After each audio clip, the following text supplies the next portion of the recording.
I fully believe that we're not alone, and have for many, many years, even though, but at the time I went to the moon, it was the conventional wisdom, both in science and theology, that we were alone in the universe. We're just barely out of the trees, even though we think we're rather sophisticated. But I do like to tell the story that my great-grandparents came across from southern United States to the west after our Civil War. And I went to the moon less than 100 years later. They came across in covered wagons. So from covered wagons to going to the moon in less than 100 years in our lifetime is a rather significant event. It tells us how primitive we have been until the modern era, and we're still rather primitive. Because of my openness to these things, I did have many of the old-timers in the military and in the intelligence community over the years wanting to get it off their chest before they passed away, allowed me to interview them and talk to them about it.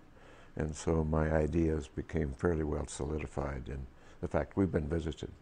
We have to remember that right after World War II, the Army Air Force was separated and became the Air Force, a separate branch of service.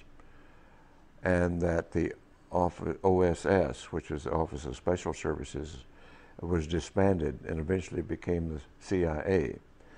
So that here was a major military organization and a major intelligence organization totally in disarray, new-founded, didn't know what they were doing after World War II, and not really reorganized yet. And as a result of that, the President Truman at that time convened a very high-level committee to examine this alien or UFO phenomenon.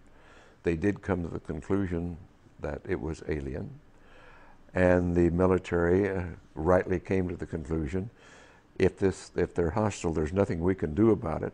Therefore, their choice was to deny it and to hush it up and create the National Security Act of 1947, which validated that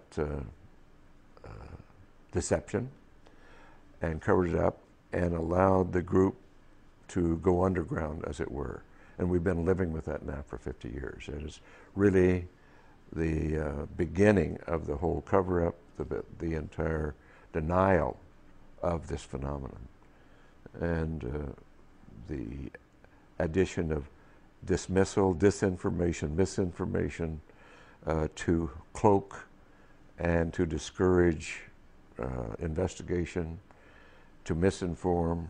It's just been continuous for many, many years now. Eventually it came away from the fear, I believe, of not being able to protect and do their duty to the notion of power and control, controlling the knowledge and the technology.